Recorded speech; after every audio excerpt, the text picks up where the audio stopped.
क्या सच में चुड़ैल होती है? एक समय की बात है, मधुपुर गांव में एक बूढ़ी औरत सीमा अपने बेटे रवि के साथ रहती थी। गांव के लोगों के अनुसार वह बूढ़ी औरत एक चुड़ैल थी। उसने अपने पति को भी मार डाला था। गांव का आदमी, अरे भाई वह देखो सीमा चुड़ैल। दूसरा आदमी, अरे भाई कुछ भी बोल लो तुम। पहला आदमी, अरे नहीं, अपने ही पति को खा गई है ये औरत। दूसरा आदमी, अरे अगर वो चुड़ैल होती तो अपने बेटे को ना खा जाती। पहला आदमी, मत मानो, शायद वह अपने बेटे को प्यार बहुत करती है, इसलिए रात के वक्त पूरा गांव सो रहा था और सीमा घर के छत पर सारा खाना खा रही होती है। सीमा, वाह ना जाने मेरी भूख कब मिटेगी। गांव के लोगों को वैसे ही बहुत शक है मुझ पर। रवि के पापा के बाद एक ही इंसान का खून पीने का मौका नहीं मिला। समझ नहीं आता क्या करूं।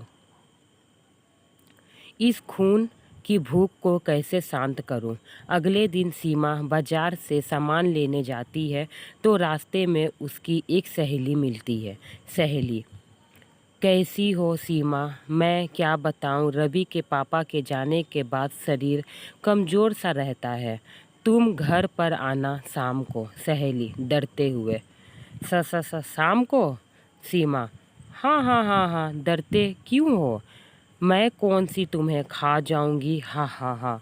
सहेली, नहीं नहीं बहन, मैं तो यह सोच रही थी कि तेरे बेटे की शादी हो रही है मेरी दूर की बुआ के लड़की के साथ, तो सोचा रिश्ते की बात करती हूँ तुम्हारे बेटे के साथ। सीमा अपनी सहेली की बात पूरी सुने बिना ही सोचने लगी कि उसके खून का इंतजाम हो गया। अब वह बिना रवि से बात किए हाँ कर देती है शादी के लिए। कुछ दिनों बाद रवि की शादी हो जाती है और नई बहू घर पर आ जाती है।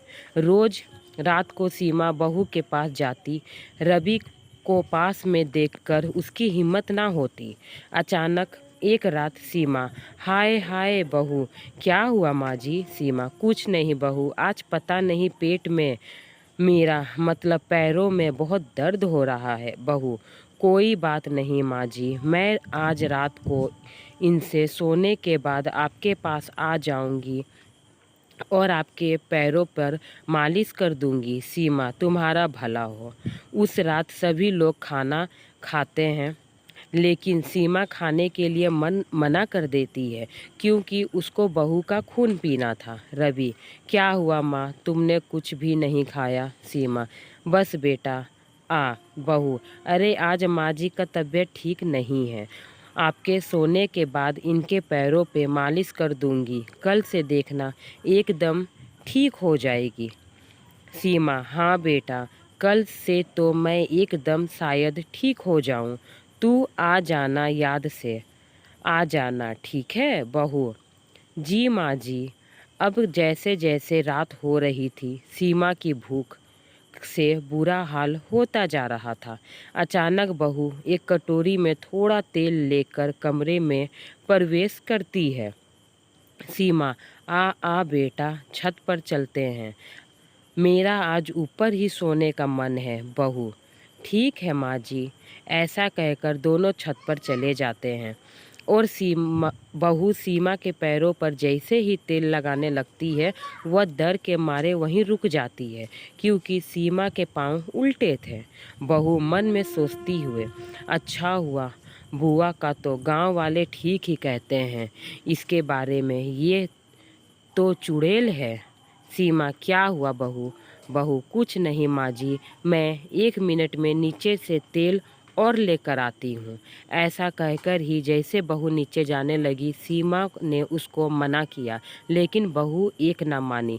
नीचे गई और 10 मिनट के बाद फिर से आ गई। अब बहू फिर से सीमा की पैर दबाने लगी।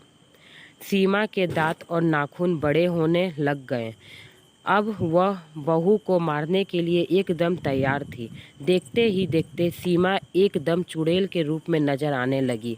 बहू के पीठ तरफ होने की वजह से वह बेचारी कुछ भी नहीं कर पा रही थी। उसको मालूम भी नहीं था कि शायद आज उसकी आखिरी रात है। और यहाँ सीमा के मुंह में पानी भरा जा रहा था।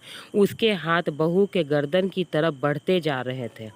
बहू ने इन चीज़ों को अनजान थी और जैसे ही सीमा बहू को गला दबाने ही वाली थी कि अचानक से ज़ोर से आवाज़ सुनती है।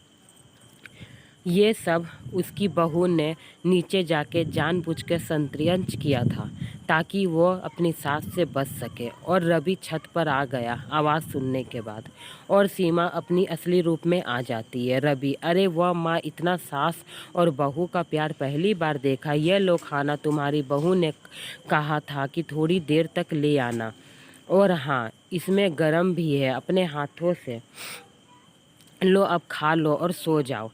ऐसा कहकर सनी और बहू वहाँ से चले जाते हैं। और सीमा गुस्से में सोचती है, कब तक, आखिर कब तक बचेगी बहू?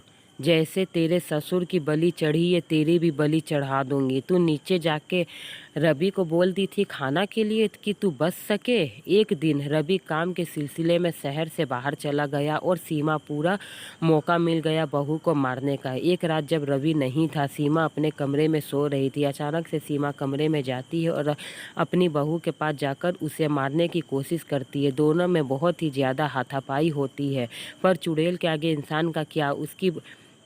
उसने बहू की जान चली गई। आखिरकार अपनी भूख सास ने ख़त्म कर ही देती है। उसके बाद जब रवि आता है, वह कहता है मेरी पत्नी कहाँ है? माँ कहती है उसका अचानक से तबीयत खराब हुआ और वो मर गई। रवि कहता है तो ये खबर मुझे क्यों नहीं दिया आपने? फिर गांव वालों के बात रवि को सच लगने लगी और वह अपनी माँ के पीछे जासूसी करने लगा। एक दिन रवि को पता चला कि उसकी माँ सच में चुड़ैल है। वह एक अच्छे तांत्रिक के वहाँ जाता है। जाने के बाद अपनी माँ को भी लेकर जाता है। वहाँ पे तांत्रिक से अपनी माँ की झाड़ फूँक करवाता है, जिससे उसकी माँ ठीक हो जाती है। अब इसकी माँ को याद भी नहीं रहता वो बहू के साथ क्या की है। माँ तो ठीक हो गई, लेकिन रवि अपने बीवी को खो दिया। एक चुड़ैल के चलते घर बर्बाद हो गया। अब सब ठीक है। रवि के लिए दूसरी लड़की उसकी माँ ढूंढ रही है। दूसरी शादी हो जाने के बाद रवि के परिवार भी खुश हो जाएंगे, पर रवि अभी शादी करना नहीं चाहता। फ्रेंड, मेरी ये कहानी आपको कैसी लगी? अच्छी लगी हो तो मेरे चैनल को सब्सक्राइब करें, ताकि इसी तरह अच्छी छोटी बड़ी कहानी मैं आप तक पहुंचा सकूं। मेरे चैनल को सपोर्ट करिए, क्योंकि आपकी सपोर्ट की ज़रूरत है।